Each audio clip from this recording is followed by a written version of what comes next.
Hi friends, welcome to my channel.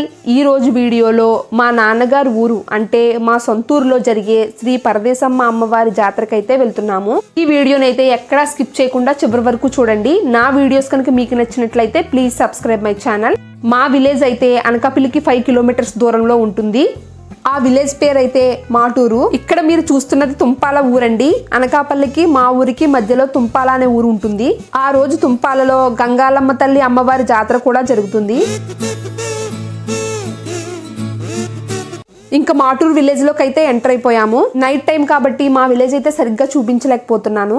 ఈ village కి మాకు అయితే చాలా మెమరీస్ ఉన్నాయి. నేను పిఠాపురంలో చదువుకున్న మా అక్క, మా అన్నయ్య, మా చిన్నాన్న వాళ్ళ ఇంట్లో ఉంటూ 10th క్లాస్ వరకు ఇక్కడే చదువుకున్నారు. నాకంటే వాళ్ళకే ఈ ఊరితో ఎక్కువ మెమరీస్ ఉన్నాయి. ఇదేనండి శ్రీ పరదేశి అమ్మవారి గుడి. బయట వ్యూ అయితే ఇలా ఉంటుంది.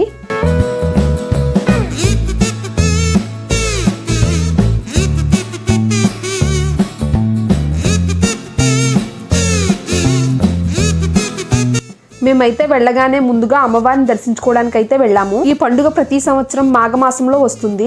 నా చిన్నప్పుడు ఈ అమ్మవారి జాతర కోసం ఎవ్రీ ఇయర్ పిఠాపురం నుంచి వచ్చేవాళ్ళం. గుడి లోపలికి వెళ్ళగానే మనకు వినాయకుడి విగ్రహం కనిపిస్తుంది. ఆ పక్కనే అమ్మవారి పాదాలు కూడా ఉంటాయి.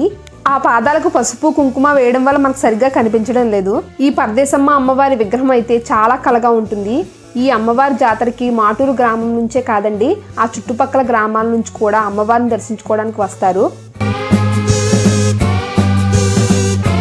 పరదేశమ్మ తల్లి అమ్మవారిని దర్శించుకుని బయటికి రాగానే ఆ గుడి లోపలే దుర్గమ్మ తల్లి అమ్మవారు కూడా ఉంటారు. ఇంక గుడి బయటికి రాగానే ఇలా పోతురాజస్వామి విగ్రహం ఉంటుంది.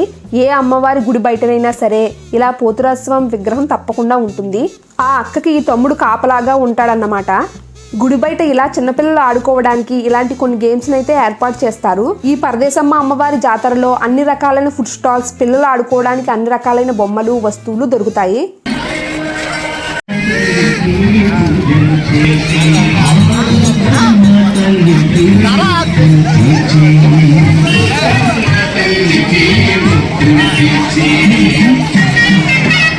బడి తోసి ఆ ఇండు తోసినట్టు బాగా బడి తోసి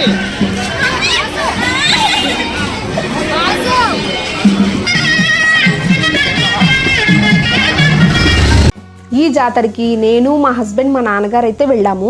మా నాన్నగారు మా రిలేటివ్స్ వాళ్ళ ఇంటికి అయితే తీసుకుని వెళ్ళారు. మా రిలేటివ్స్ వాళ్ళందరూ నన్ను చూసి మా అక్క అని అనుకునేవారు. చాలా రోజుల తర్వాత వెళ్ళాం కదండి, వాళ్ళు కూడా గుర్తుపట్టలేకపోయారు. అక్కడ కొంతసేపు కూర్చుని మళ్ళీ జాతరలోకి అయితే వచ్చేసాం. ఇక్కడ మీరు చూస్తున్న ప్లేస్ ని మందబైలా అని అంటారు. ఇక్కడ మా చిన్నప్పుడు తెరలు కట్టి నైట్ టైం మూవీస్ అయితే వేసేవారు.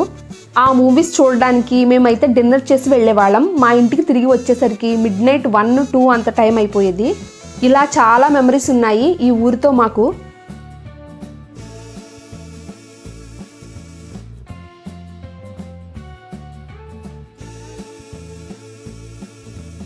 ఇంకిక్కడ చూస్తున్నవి జంట ఇత్తడి గుర్రాలు. వీటిని ఊరంతా తిప్పుతారు.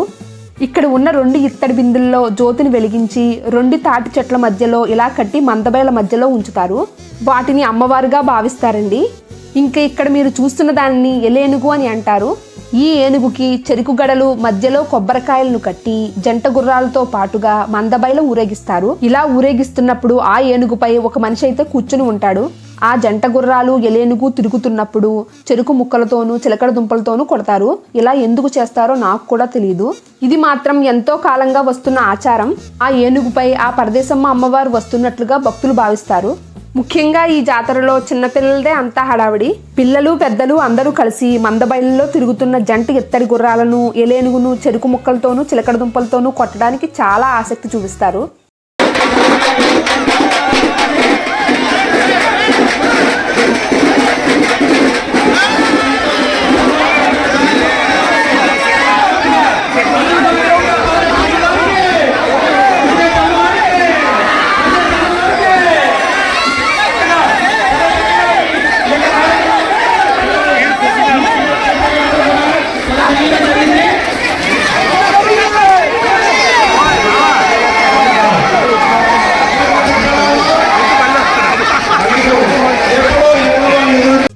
ప్రతి సంవత్సరం పెద్దలు, పిల్లలు, బంధుమిత్రులతో అందరూ కలిసి ఆ పరదేశమ్మ అమ్మవారి జాతరను అయితే జరుపుకుంటారు.